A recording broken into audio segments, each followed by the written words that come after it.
तो यूनिवर्स का ये पार्ट 4 है। इससे पहले हम लोग पार्ट 1, पार्ट 2, पार्ट 3 देख चुके हैं, जिसमें 57 यूनिवर्स से संबंधित महत्वपूर्ण फैक्ट को हम लोग देखे हैं। यहाँ से 58 से लगातार फैक्ट्स को देखने का काम करेंगे। आकार के दृष्टि से ग्रहों का क्रम, सबसे छोटा ग्रह बुध, फिर मंगल, फिर शुक्र, फिर पृथ्वी, फिर वरुण, अरुण, शनि, बृहस्पति। याद करेंगे कैसे इसको? तो यहाँ से यहाँ तक ये 4 लास्ट वाला ये आउटर ग्रह है और ये इनर प्लैनेट्स है, जो पिछले वीडियो में हम लोग देख चुके हैं। अब याद कैसे करते हैं कि बृहस्पति, शनि, अरुण, वरुण, बृहस्पति, शनि, अरुण, वरुण, एक एक दिन छोड़ छोड़ के बृहस्पति, शनि, अरुण, वरुण। इस तरीके से हम क्या देखते हैं कि इधर का 4 हो गया कंप्लीट। फिर यहाँ से आएंगे बुध, मंगल, शुक्र और पृथ्वी। ये क्रम है आकार की दृष्टि से ग्रहों का क्रम। दूसरा अगला जो पॉइंट है, इसमें हम लोग देख रहे हैं कि अर्थ टू मून, अर्थ से चंद्रमा के बीच की दूरी 3,84,000 किलोमीटर है। अगला, अपनी एक्सिस पर सबसे तेज गति से घूमने वाला ग्रह बृहस्पति है, जो अपने एक्सिस पे 10 घंटा में घूम जाता है। 10 घंटा में घूम जाता है, मतलब अर्थात बृहस्पति पे दिन और रात 10 घंटे का होता है, क्योंकि वो अपने एक्सिस पे एक बार पूरे एक्सिस को घूमने में उसको 10 घंटे लगते हैं। अगला पॉइंट, शुक्र। शुक्र का रोटेशन और रिवोल्यूशन, मतलब परिक्रमण और परिभ्रमण, दोनों की अवधि लगभग समान मानी जाती है। जैसे रोटेशन 243 दिनों में और रिवोल्यूशन 255 दिनों में पूरा कर लेता है। अगला, पृथ्वी के समान अक्षीय झुकाव वाला ग्रह मंगल है। कहने का मतलब है कि पृथ्वी का अक्षीय झुकाव 23.5 डिग्री है, वहीं मंगल का 25 डिग्री है, लगभग बराबर है। क्वेश्चन क्या बनता है कि पृथ्वी के समान अक्षीय झुकाव वाला ग्रह कौन सा है? मंगल। सबसे धीमा परिक्रमा करने वाला ग्रह वरुण, सबसे धीमा ग्रह परिक्रमा करने वाला वरुण, और सबसे तेजी में करने वाला बृहस्पति। फिर हम लोग आगे बढ़ते हैं। एक और इसमें ये याद रखने का तरीका क्या रखेंगे हम लोग कि ये वरुण ग्रह सूर्य से दूरी के हिसाब से सबसे लास्ट में पड़ता है, तो उसकी परिक्रमा वो सबसे स्लो करता है, क्योंकि लास्ट में है। तो ये याद रखेंगे, लास्ट में है, बहुत दूर है, तो सन से उसका अट्रैक्शन कम है, इसलिए वो आराम आराम से स्लोली इसकी परिक्रमा करता है। फिर हम लोग आते हैं अगले पॉइंट पे। सूर्य का जुड़वा तारा कौन है? नेमेसिस। नेमेसिस कौन सा है? नेमेसिस। सबसे चमकीला तारा कौन है? साइरस। सबसे चमकीला तारा साइरस, और सूर्य का जुड़वा तारा नेमेसिस। सबसे बड़ा, सबसे चमकीला क्षुद्र ग्रह, यहाँ पे चमकीला तारा है साइरस, और सबसे चमकीला क्षुद्र ग्रह कौन है? तो सेरेस। सेरेस।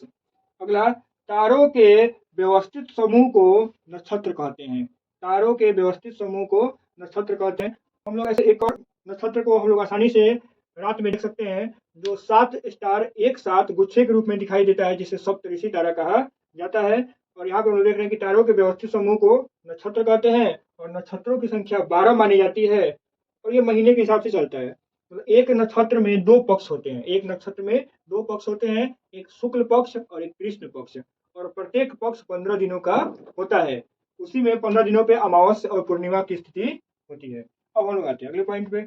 ब्रह्मांड में सबसे दूर का तारा, ब्रह्मांड में सबसे दूर का तारा इकारस है। यहाँ पे एक और रिकॉल करते हैं। सबसे चमकीला तारा साइरस, सबसे बड़ा चमकीला क्षुद्र ग्रह सेरेस, व्यवस्थित तारों का समूह को नक्षत्र, और ब्रह्मांड में सबसे दूर का तारा इकारस।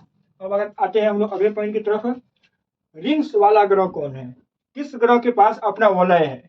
किस ग्रह के पास अपना वलय है, रिंग है? जैसे मान लेते हैं कि ग्रह गोलाकार स्थिति में होता है, जैसे हम ग्लोब की मदद से हम लोग समझ सकते हैं। जैसे ये ग्लोब है, और इस ग्लोब में ये इस तरीके का एक रिंग बना दिया जाए, एक रिंग चारों तरफ से बना दिया जाए। जैसे पृथ्वी का नमूना ग्लोब, तो यहाँ पे पूरा रिंग नहीं है, पूरा रिंग नहीं है। उस तरीके से अगर हम लोग क्या कर सकते हैं कि ग्रह ग्रह को समझना है, यहाँ पे जैसे मान लेते हैं कि रिंग है, और रिंग गोले शेप में इस रिंगनुमा आकृति को लगा दिए। उसी प्रकार से रिंग वाला ग्रह कौन है? तो शनि और अरुण। शनि और अरुण। समझने वाली बात है कि स्पष्ट रिंग किसका दिखाई देता है? शनि का। क्या में बनता है क्वेश्चन कि स्पष्ट रिंग किस ग्रह का दिखाई देता है? तो शनि का। और इसकी खोज किसने की थी? तो गैलीलियो ने। फिर उसके बाद अगला पॉइंट हम लोग देखते हैं। इसी में शनि को काला ग्रह भी कहते हैं। क्यों? क्योंकि N2 गैस की मौजूदगी ज्यादा पाई जाती है, उसके बाद इसी में एक और कि शनि जल में तैरता हुआ दिखाई देता है, इसीलिए इसे हम एक और यहाँ पे समझते हैं कि जल में तैरता हुआ शनि काला ग्रह शनि, गैलीलियो ने इसकी खोज की थी। स्पष्ट रिंग वाला ग्रह शनि। इस तरीके से हम लोग शनि के बारे में कुछ पॉइंट लिखे। अब हम लोग आते हैं अगले, येलो ग्रह, पीला ग्रह के नाम से बृहस्पति, पीला ग्रह के नाम से बृहस्पति। अगले पॉइंट में, पिछले पॉइंट में हम लोग देख चुके हैं कि लाल ग्रह मंगल, पीला ग्रह बृहस्पति, काला ग्रह शनि। याद करने का तरीका हम लोग अपने से एक व्यवहारिक उदाहरण देकर समझ सकते हैं। जैसे एक मान्यता है कि मंगलवार को लाल कपड़ा पहने, बृहस्पतिवार को पीला कपड़ा पहने और शनिवार को काला कपड़ा शुभ माना जाता है, काला रंग शुभ माना जाता है। इसी तरीके से ग्रहों को हम लोग याद रख सकते हैं, पीला ग्रह बृहस्पति, लाल ग्रह मंगल, और उसी प्रकार से हम लोग देख रहे हैं यहाँ पे लाल ग्रह मंगल, शनि काला और बृहस्पति हो गया हमारा पीला ग्रह। और अरुण को हरा ग्रह के नाम के तौर पे भी जानते हैं। अगर हम देखते हैं सर्वाधिक गैस वाला ग्रह कौन है? अरुण। सर्वाधिक किस ग्रह में गैस की सर्वाधिक मात्रा पाई जाती है? अरुण। अब एक और देखते हैं कि पल्सर का क्या कॉन्सेप्ट है। पल्सर नाम सब क्या समझते हैं? तो पल्सर क्या है? तो पल्सर तेजी से घूमने वाला एक तारा है, तेजी से घूमने वाला एक तारा है। पृथ्वी का रोटेशनल स्पीड 47 किलोमीटर पर मिनट है। पृथ्वी का रोटेशनल स्पीड ग्लोब की मदद से, जैसे मान लेते हैं कि पृथ्वी का घूमने का जैसे ये एक्सिस पे घूम रहा है, रोटेशन कर रहा है, तो एक मिनट में 47 किलोमीटर की स्पीड से मतलब इसका होता है, 1 मिनट में 47 किलोमीटर का स्पीड कवर करता है। अगला, नॉर्थ पोल की खोज। ग्लोब में नॉर्थ पोल की खोज, ये ग्लोब हुआ और इस ग्लोब में नॉर्थ पोल ये है और साउथ पोल ये है। इस नॉर्थ पोल की खोज किसने किया? तो रॉबर्ट पियरी ने।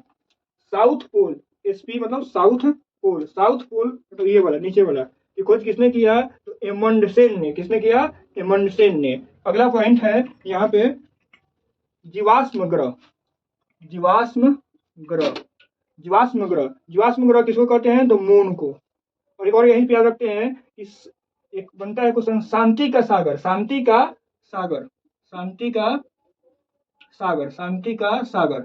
मून को, शांति का सागर मून। जीवाश्म ग्रह मून।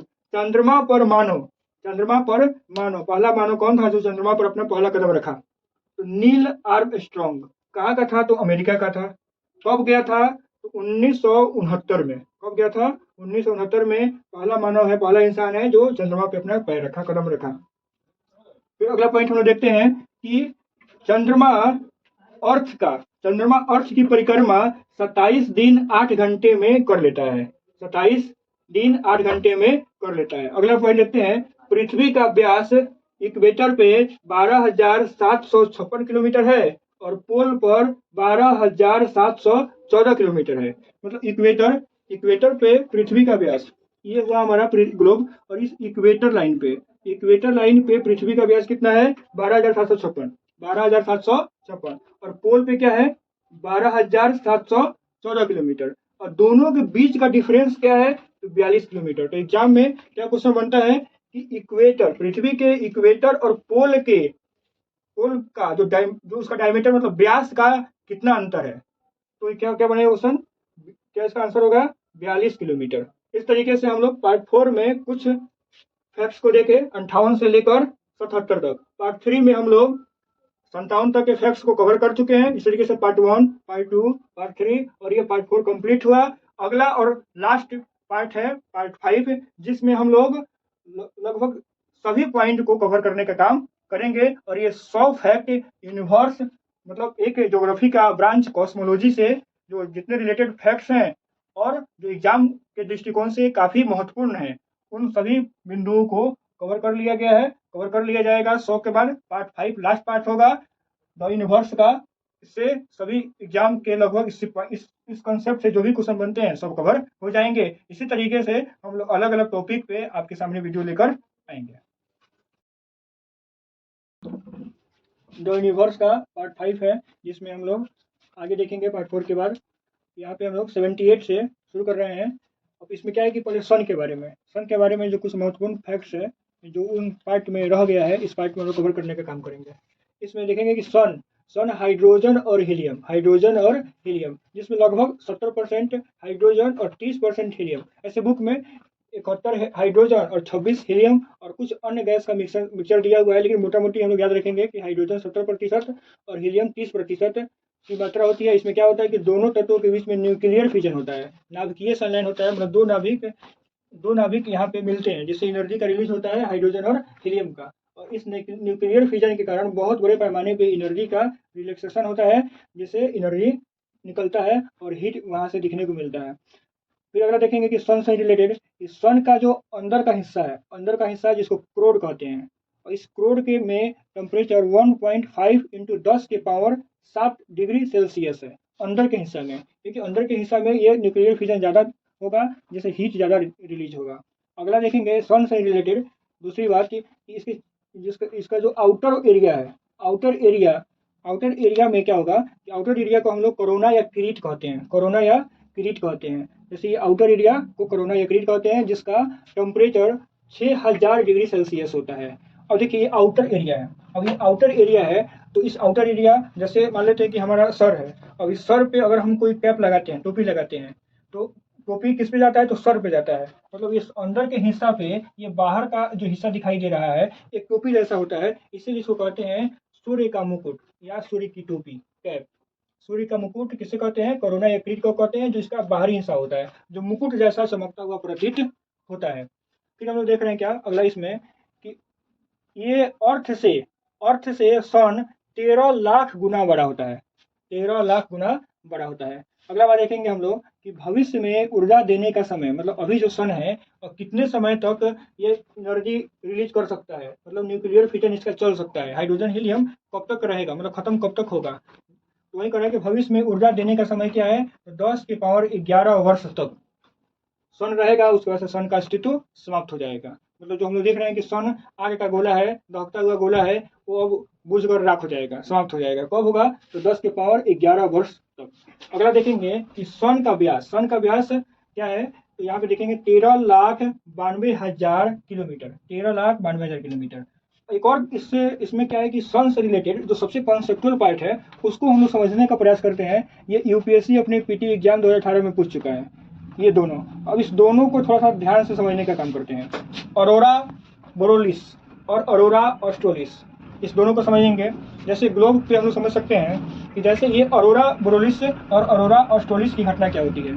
अब ये अरोरा बोरोलिस का मतलब क्या है, जैसे ये ग्लोब है, तो ग्लोब पे जो ये नॉर्थ पोल है, ऊपर का हिस्सा नॉर्थ पोल और ये साउथ पोल, तो नॉर्थ पोल और साउथ पोल जब क्या होता है कि यहाँ पे अचानक से मतलब कभी ऐसा संयोग बनता है जब उत्तरी पोल पे जब प्रकाश खास तौर पे रेड येलो और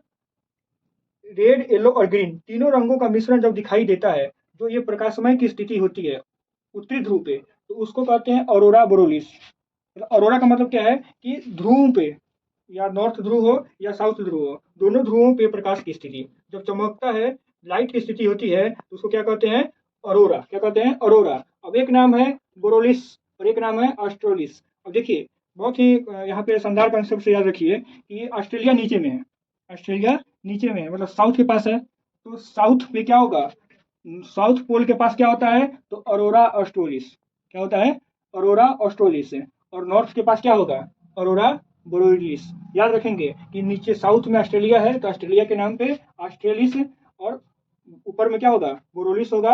अरोरा की घटना को हम समझे कि ध्रुवों पे प्रकाश ज्वाला की स्थिति जब उत्पन्न होती है, तो इसको हम लोग बोरोलिस के नाम से जानते हैं या ऑस्ट्रोलिस के नाम से जानते हैं। ऑस्ट्रेलिया नीचे है, तो नीचे साउथ सदर्न पोल पे हमें क्या मिलेगा, तो अरोरा ऑस्ट्रोलिस की घटना देखने को मिलता है। ये हो गया सन। और यहाँ पर एक और ध्यान रखेंगे, जो बड़े एग्जाम में क्वेश्चन पूछ लिए जाते हैं, उस क्वेश्चन को पूछने की प्रोबेबिलिटी छोटे एग्जामों में ज्यादा देखी जाती है। तो ये अरोरा बोरोलिस और अरोरा ऑस्ट्रोलिस को हम याद रखेंगे। अगला आते हैं अर्थ पे शिफ्ट करते हैं।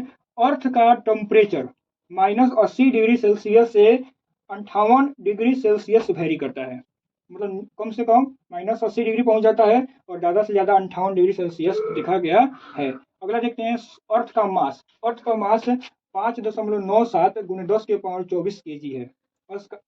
अर्थ का मास क्या है, 5.97 × 10 के पावर 24 kg। अब अर्थ का रोटेशन देखिए, अर्थ का रोटेशन 23.9 घंटा, 23.9 घंटा ये रोटेशन है। क्या है? रोटेशन है। अब इसी चीज को कैसे लिखा गया है, क्योंकि दशमलव में है, जैसे हम लोग ऐसे अमूमन मान के लेते हैं कि यहाँ पे अगर मान लिया जाए कि 20.5 घंटे की बात की जाती है, तो लगता है कि 20.5 20.5 मतलब ऐसा नहीं समझ लेना है कि 20 घंटा 50 मिनट की बात की जा रही है। इसका मतलब यह होता है कि यहाँ पे जो 0.5 है तो आधा मतलब घंटा का, 1 घंटे में 60 मिनट, तो यहाँ पे ये कितना हो जाएगा 30 मिनट, मतलब 20 घंटा 30 मिनट ये सूचित करता है। उसी प्रकार से हम लोग यहाँ देख रहे हैं कि 23.9 घंटा जो कह रहा है ये किससे इक्विवेलेंट है, तो 23 घंटा 56 मिनट और 4 सेकेंड। 0.9 आया है उसी के लिए 56 आया है, क्योंकि क्या देख रहे हैं कि मतलब ये जो 56 है 60 का 90%, 60 का 90% 56 होता है, इसीलिए 0.9 की जगह पे क्या आ रहा है 56 आ रहा है। तो 23 घंटा 56 मिनट 4 सेकेंड में अर्थ अपने एक्सिस पे अर्थ अपने एक्सिस पे एक बार घूम जाता है, मतलब यहाँ से घूमकर यहाँ पे कितने देर में पहुंच जाता है, 23 घंटा 56 मिनट 4 सेकेंड। 23 घंटा 56 मिनट 4 सेकेंड, ये एक्यूरेट है। अब आते हैं हम लोग अर्थ की परिधि पे। अर्थ का जो परिधि मतलब सर्कमफेरेंस होता है, ये अर्थ हुआ तो इसका चारों तरफ से परिधि जो बन रहा है, ये इस परिधि की लंबाई कितनी है, तो 40,000 किलोमीटर, 40,000 किलोमीटर। अब इस परिधि की गणना सबसे पहले इरेथोस्थनीज ने किया था। किसने किया था? इरेथोस्थनीज ने सबसे पहले अर्थ की परिधि की गणना जो 40,000 किलोमीटर है, इसकी गणना इरेथोस्थनीज ने किया था। और इरेथोस्थनीज को फादर ऑफ ज्योग्राफी कहते हैं। फादर ऑफ ज्योग्राफी इरेथोस्थनीज, मतलब ज्योग्राफी के पिता। अब आते हैं एक और बात है कि पृथ्वी पे सबसे गहरा खाई, सबसे गहरा पॉइंट क्या है, तो मेरीना गर्त है। क्या है? मेरीना गर्त है। अब ये मेरीना गर्त प्रशांत महासागर में मिलता है, जिसकी गहराई 10,920 मीटर है। 10,920 मीटर है मेरीना गर्त। अब आते हैं सबसे ऊंचाई वाला भाग। एक अर्थ हुआ तो अर्थ का सबसे गहराई वाला देखिए मेरीना गर्त, प्रशांत महासागर 10,920 मीटर। सबसे ऊंचाई का हिस्सा माउंट एवरेस्ट, सबसे ऊंचाई का हिस्सा माउंट एवरेस्ट, जो हिमालय पर्वत की एक चोटी का नाम है, जिसकी ऊंचाई 8,849 मीटर है। अब पहले वाले बुक में हम लोग क्या देखते हैं, इसकी ऊंचाई 8,848 दिया हुआ है। नया बुक जो अपडेट कर दिया है वो किसी किसी बुक में 49 देखने को मिल रहा है और किसी किसी बुक में 50। यह ऐसा इसलिए है क्योंकि ये पर्वत अभी निर्माण की प्रक्रिया से गुजर रहा है। जब ये निर्माण की प्रक्रिया से गुजर रहा है तो इसकी ऊंचाई बढ़ रही है। ऐसे वैज्ञानिक एक अप्रोक्स में देखते हैं कि 165 वर्षों पे ये कुछ सेंटीमीटर बढ़ जाता है, जिस हिसाब से ये बढ़कर अब क्या हो रहा है 8,848 से किसी किसी में 49 और 50 तक देखने को मिलता है। ये दोनों बात सत्य है। अगला देखते हैं 80। चलिए 80 पे देखते हैं। 80 पे क्या है, इसमें ये कह रहा है कि बृहस्पति सूर्य की परिक्रमा, बृहस्पति सूर्य की परिक्रमा, सूर्य यह हुआ और बृहस्पति, तो बृहस्पति सूर्य की परिक्रमा कितने दिनों में करता है, तो 12 वर्ष में, 12 वर्ष में। पूछा क्या जा सकता है यहाँ से क्वेश्चन कि बृहस्पति पे साल कितने वर्षों का होता है, तो 12 वर्षों का, 12 वर्षों का। अगला देखते हैं 81 पे। कह रहा है कि अरुण का उपग्रह जो फेमस है, जैसे अरुण का उपग्रह 24 है, लेकिन इसमें से उस समय सबसे फेमस उपग्रह है वो टाइटेनिया उपग्रह है। क्या है? टाइटेनिया उपग्रह है। फिर उसमें अगला देखते हैं हम लोग कि चंद्रमा की उत्पत्ति, चंद्रमा की उत्पत्ति 4.44 अरब वर्ष पूर्व। जैसे उत्पत्ति के तौर पर हम लोग पिछले वीडियो में देख चुके हैं पार्ट 1 में, जिसमें हम लोग देखे थे, यहीं से शुरुआत किए थे फैक्ट नंबर 1 2 3 करते करते जो हम लोग यहाँ पे आए हैं 82 पे, उसमें लिखा गया है, बताया गया था ब्रह्मांड का उम्र, स्टार का उम्र, प्लैनेट्स का उम्र, और फिर अब यहाँ पे क्या गया, चंद्रमा की उत्पत्ति 4.44 अरब वर्ष पहले। और यहाँ से प्रश्न बनते हैं, जैसे पिछले वीडियो में बता चुके हैं कि बिहार ये सही, यहाँ से क्वेश्चन पूछ चुका है कि पृथ्वी का उम्र, और ये हुआ चंद्रमा की उत्पत्ति। अगला देखते हैं हम सन स्पॉट। अगला देखते हैं सन स्पॉट क्या है। सन स्पॉट को हिंदी में कहते हैं सूर्य कलंक, सूर्य कलंक। जैसे ये सन स्पॉट्स का नाम हम लोग व्यवहारिक जीवन में देख सकते हैं। जैसे एक आता है, एक बात आता है जैसे फेस स्पॉट। फेस स्पॉट क्या है, जैसे कि चेहरा पे जब काला धब्बा दिखाई दे हो जाता है, मान लेते हैं कोई पिंपल्स निकला, और पिंपल्स निकलने के बाद जब चेहरे पे दाग रह जाता है तो उसको कहते हैं कि स्पॉट्स का लगना। उसी तरीके से क्या है कि ये स्पॉट्स किस पे लग रहा है, सन पे, इसको क्या कहते हैं, सूर्य कलंक। और ये सन पे जो स्पॉट्स लग रहा है, धब्बा लग रहा है, वो होता क्या है कि सन के पूरे पार्ट में एक जैसा न्यूक्लियर फिजन नहीं होता है। एक जैसा न्यूक्लियर फ्यूजन नहीं होता है, जिसके कारण कुछ भागों में टेम्परेचर कम हो जाता है। जैसे हम लोग क्या देख रहे हैं कि आउटर भाग में 6000 डिग्री सेल्सियस है, लेकिन कुछ भाग में कितना टेम्परेचर मिलेगा, तो 1500 डिग्री सेल्सियस। ये बहुत ही कम है सूर्य के लिए। तो ये टेम्परेचर के कारण सूर्य पे कहीं कहीं काले कलर का धब्बा दिखाई देता है, जिसे हम लोग सन स्पॉट कहते हैं। क्या कहते हैं? सन स्पॉट, मतलब हिंदी में सूर्य कलंक। सूर्य कलंक। ये अगला देखते हैं 84 में। 84 में देखेंगे प्लूटो के संदर्भ में। प्लूटो जो पहले 2006 तक 6 तक ग्रह के रूप में हम लोग इसको जानते थे कि सौर मंडल का 9वां ग्रह है, लेकिन 2006 में, अगस्त 2006 में प्लूटो को ग्रहों की श्रेणी से बाहर कर दिया गया। इसे प्लूटो को बौना ग्रह भी कहा जाता है। इसको यम भी कहते हैं, प्लूटो को यम भी कहते हैं। और मृत्यु के देवता किस ग्रह को कहते हैं? तो प्लूटो को। बौना ग्रह प्लूटो, यम प्लूटो, मृत्यु के देवता प्लूटो। ऐसे यम नाम से मृत्यु का देवता ऐसे ही हम लोग कॉमन सेंस से पकड़ लेते हैं, जैसे कि यमराज, और यमराज मतलब मृत्यु का देवता। और ये हो गया, ये वैज्ञानिक नाम इसका यूबी 313 है। प्लूटो का वैज्ञानिक नाम यूबी 313 है, और इसे अगस्त 2006 में ग्रह की लिस्ट से बाहर कर दिया गया। अब आते हैं हम लोग अगला कुछ और देख लेते हैं। जैसे सुंदरता के देवता शुक्र ग्रह को कहते हैं, क्योंकि सबसे चमकीला है, सबसे गर्म है, इसलिए ये सबसे सुंदर दिखाई देता है। तो ये सुंदरता का देवता। वहां पर मृत्यु के देवता, सुंदरता के देवता शुक्र, और देवताओं के मालिक या मास्टर बृहस्पति को पिछले वीडियो में हम बता चुके हैं, पार्ट 4 वाले में अच्छे से समझाए थे कैसे इसको याद रखेंगे। अगला हम लोग देखते हैं इसी से संबंधित, मृत्यु के देवता, सुंदरता के देवता और देवताओं के मालिक बृहस्पति। अब आते हैं कृषि का देवता शनि को कहा जाता है। कृषि का देवता शनि को कहा जाता है। स्वर्ग का देवता अरुण को कहा जाता है। और सागर का देवता वरुण को कहा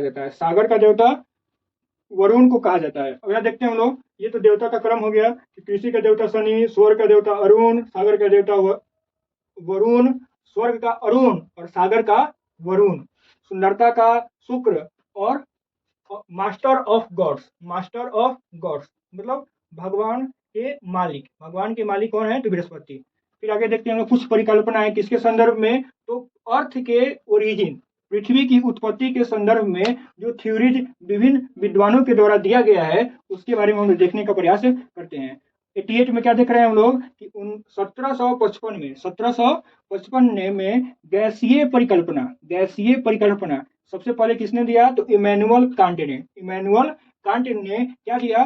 तो एक पृथ्वी की उत्पत्ति से संबंधित सिद्धांत दिया, जिसे गैसीय परिकल्पना कहते हैं। 1755, और इस 1755 से ये परिकल्पना का शुरुआत हो जाता है। और ये हम लोग देखेंगे कि 1937 तक कुछ विद्वानों के द्वारा विभिन्न सिद्धांत पृथ्वी की उत्पत्ति से संबंधित दिए गए हैं। जैसे नेबुलर परिकल्पना कौन दिया? तो लाप्लासा ने कौन दिया?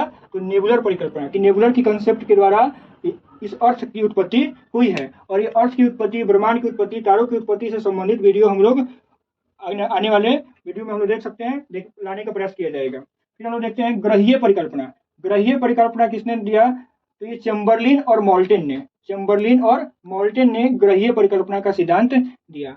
अगला देखते हैं हम लोग ज्वारीय परिकल्पना जीन्स एंड जेफरी ने ज्वारीय परिकल्पना। याद करने का तरीका क्या हो सकता है? यहाँ पे जो है, यहाँ पे जो और यहाँ पे जो, मतलब ज्वारीय का जो, जीन्स का जो और जेफरी का जो। ज्वारीय परिकल्पना जीन्स और जेफरी ने दिया था। और लास्ट है द्वितारक सिद्धांत किसने दिया था? तो एच.एन. रसेल ने दिया था। कब दिया था? तो 1937 में। इस तरीके से हम लोग 5 सिद्धांत को पढ़े जो पृथ्वी की उत्पत्ति से संबंधित है और बिल्कुल क्रम में है। अगला हम लोग 93 नंबर पे क्या देख रहे हैं? इसरो को देख रहे हैं। इसरो क्या है? इसरो एक स्पेस से संबंधित भारत का संगठन है, ऑर्गेनाइजेशन है, जो सबसे पहले डॉक्टर विक्रम साराभाई का नाम हमें याद रखना होगा। डॉक्टर विक्रम साराभाई के प्रयासों के द्वारा हमारे यहाँ मतलब इंडिया में स्पेस पर रिसर्च का काम शुरू हुआ। कब? इनके द्वारा? तो विक्रम साराभाई। और इन्हीं के प्रयासों के फलस्वरूप यह नतीजा निकला कि इसरो को 15 अगस्त स्वतंत्रता दिवस 15 अगस्त 1969। 1969 बहुत बहुत चीज़ों के लिए बहुत ही फेमस है। जैसे इसी साल बैंकों का राष्ट्रीयकरण किया गया और ये 15 अगस्त 1969 को इसरो की स्थापना हुई। अगला हम लोग देख रहे हैं क्या कि 94 पॉइंट पे Apollo Apollo mission. Apollo mission किसका है? तो अमेरिका का है। अपोलो मिशन किसका है? अमेरिका का है। और ये अपोलो मिशन के तहत ये अपोलो 7 से लेकर अपोलो 17 तक, अपोलो 7 से लेकर अपोलो 17 तक अमेरिका ने लगातार मिशन किए। किस पे किया? तो अपोलो मिशन किससे संबंधित है? किस किस पिंड के लिए टारगेट है? तो चंद्रमा के लिए। किसके लिए? चंद्रमा के लिए। अपोलो मिशन 7 से लेकर 17 तक अमेरिका का अभियान था। इसके किसको रिसर्च के लिए? किसके रिसर्च के लिए? तो चंद्रमा के लिए। अब यहाँ पे हम लोग देखेंगे कि चंद्रमा चंद्रमा पे ये अपोलो मिशन और इसको सफलता किस अपोलो को मिला? तो अपोलो 11 को। अपोलो 11 मिशन को सफलता मिला। कैसे मिला? क्या हुआ? तो 16 जुलाई 1969 16 जुलाई 1969 को अमेरिका के द्वारा अपोलो 11 को अंतरिक्ष में छोड़ा गया चंद्रमा के लिए। और वो 24 जुलाई उसी साल 1969 में सफलतापूर्वक पहुंच गया। कहाँ पे? तो चंद्रमा में। अब यहाँ से ये 3 व्यक्ति इस मिशन में गए थे। 3 व्यक्ति यहाँ से गए थे और 3 व्यक्ति में उसी में हम लोग याद रखते हैं इसका नाम, तो नील आर्मस्ट्रांग का। नील आर्मस्ट्रांग का नाम हम लोग याद रखते हैं कि उन्होंने चंद्रमा पे कदम रखने वाला दुनिया का पहला इंसान था। इसके साथ 2 आदमी और गए थे। तो इस यहाँ पर लोग इसको हम लोग ध्यान रखेंगे कि चंद्रमा मिशन पे जो अपोलो 11 गया था उसमें कुल कितने लोग थे? 3 लोग, जिसमें से नील आर्मस्ट्रांग का नाम हम लोग याद रखते हैं। अब आते हैं थोड़ा सा भारत के संदर्भ में समझने का प्रयास करते हैं। 95 नंबर फैक्ट के तौर पर हम देखते रहे हैं भारत। और भारत में हम याद रखेंगे कि 17 अप्रैल 1983 ये भारत के संदर्भ में बहुत ही शानदार दिन था। 17 अप्रैल 1983 17 अप्रैल 1983 इस दिन क्या हुआ कि भारत अपना satellite launch vehicle SLV satellite launch vehicle 3 के द्वारा एक सैटेलाइट भेजा जिसका नाम था रोहिणी। रोहिणी सैटेलाइट भेजा किसके द्वारा? तो SLV-3 के द्वारा। ये क्या है? तो लॉन्च व्हीकल है, मतलब अंतरिक्ष यान है जिसके द्वारा हम किसी भी चीज को, सैटेलाइट को या इंसान को, किसी भी चीज को हम लोग अंतरिक्ष में भेजने का काम करते हैं। लॉन्च व्हीकल, LV का मतलब क्या है? Launch vehicle. और ये क्या है? सैटेलाइट लॉन्च व्हीकल 3 के द्वारा रोहिणी को भेजा गया। ऐसा करने के बाद भारत 6ठा देश बन गया। यह कारनामा करने वाला 6ठा देश बन गया। अगला हम देखते हैं PSLV के बारे में थोड़ा सा जानते हैं। PSLV polar satellite launch vehicle. Polar satellite launch vehicle. अब ये क्या है? इसका ये एडवांस रूप है। SLV का क्या है? ये एडवांस रूप है PSLV। मतलब यहाँ पे क्या है? Satellite launch vehicle. और ये क्या है? Polar satellite launch vehicle. मतलब यह इसमें क्या था कि बहुत कम वजन की चीज़ों को अपने साथ अंतरिक्ष में लेकर जा सकता था। और ये जब PSLV को हम लोग सफलतापूर्वक जिसमें हम लोग काम कर पाए, ये बना पाए, तो हम लोग इससे ज़्यादा हेवी पेलोड की क्षमता वाली चीज़ों को हम लोग अंतरिक्ष में ले जाने लगे। तो PSLV देखिए। और PSLV का एक वर्जन आया है जो क्या है? 40 है। XL को कैसे लिखते हैं? ये 40 है। तो ये PSLV का जो 40वां वर्जन है जिसको हम लोग कहते हैं एक्स्ट्रा लार्ज। 40 को एक्स्ट्रा लार्ज, डबल XL हम लोग ऐसे कपड़ा उपड़ा के तौर पे देखते होंगे। डबल XL कपड़ा, एक होता है XL। XL का मतलब 40 साइज वाला जो है वो XL है और डबल XL। उसी तरीके से हम क्या देख रहे हैं? XL मतलब ये एक्स्ट्रा लार्ज। एक्स्ट्रा लार्ज मतलब PSLV में यह कौन सा मॉडल है? 44वां है। तो PSLV 1 2 3 4 करते करते 40 पे पहुंचा है। तो इसमें क्या होगा? ज़्यादा इसमें खूबियाँ होंगी। इसी के तहत भारत अपना चंद्रयान 1 को भेजा था। भारत अपना चंद्रयान को किस यान के द्वारा भेजा था? तो PSLV 40 के द्वारा चंद्रयान को भेजा गया था। अगला हम लोग देखते हैं GSLV को। GLSV। अब ये क्या है? GSLV जियो साइनाइड्स सैटेलाइट लॉन्च व्हीकल। अब इसमें क्या 3 वर्जन बना है? MK1, MK2 और MK3। MK1, MK2 और MK3।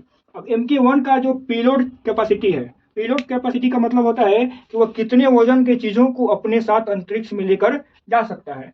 तो MK1 GSLV MK1 1800 kg तक के सामान को अपने साथ लेकर जा सकता है। MK2 जो है GSLV का वो 2500 kg के सामान को लेकर जा सकता है, और MK3 4000 पेलोड कैपेसिटी वाला है, मतलब 4000 kg तक की चीजों को अपने साथ लेकर जा सकता है। MK3 200 वयस्क हाथी के बराबर इतने क्षमता को अंतरिक्ष में लेकर जाने की इसमें क्षमता है। एक और बात हम लोग यहाँ पे जोड़ने का काम करेंगे कि भारत आज से 4 साल 5 साल पहले 2017 में एक रिकॉर्ड बनाया कि अपने यहाँ से इसरो ने 103 सैटेलाइट को एक बार में इसी यान के द्वारा GSLV MK3 के द्वारा अंतरिक्ष में ले जाकर रिकॉर्ड कायम किया, बनाया। तो ये याद रखेंगे कि भारत अब क्या कर रहा है, सैटेलाइट, दूसरे देशों की सैटेलाइट को उसके ऑर्बिट में पहुंचाने का काम कर रहा है, जिससे भारत को बहुत ज्यादा प्रॉफिट हो रहा है। अब हम लोग देखते हैं क्या इसमें कि इसको हम लोग MK3 को GSLV MK3 को फैट बॉय के नाम से भी जानते हैं। फैट बॉय मतलब मोटा लड़का, क्यों? क्योंकि ये बहुत भारी सामान को लेकर ऊपर जा सकता है। उसके बाद जो MK2 है, MK2 को हम लोग शैतान लड़का के नाम से जानते हैं। इसलिए इसको शैतान लड़का कहते हैं क्योंकि ये इसकी कंडीशन और स्थिरता वाला है, एक जगह नहीं रहता है, एक जगह ये फिक्स नहीं हो सकता है। इसीलिए क्या है, ये इसको नॉटी बॉय शैतान लड़का कहते हैं। किसको? GSLV MK2 को। अब हम लोग देखते हैं PSLV को मेहनती घोड़ा भी कहा जाता है। जो ये PSLV हम लोग ऊपर देखे हैं 44 वाला, जो चंद्रयान 1 को लेकर गया था, इसको क्या कहते हैं? मेहनती घोड़ा। इसलिए मेहनती घोड़ा कहते हैं क्योंकि ये हल्के चीजों को भी ऊपर ले जा सकता है, और भारी चीज में क्या है कि इंसान को लेकर जाना है, सैटेलाइट को लेकर जाना है, तो उतने चीजों को ये आसानी से लेकर चला जाता है, कम खर्च में चला जाता है। इसलिए ये क्या है? मेहनती घोड़ा, जितना काम इससे करा लो। भारी चीजों को ले जाने के लिए ही GSLV का हम लोग प्रयोग अमूमन करते हैं।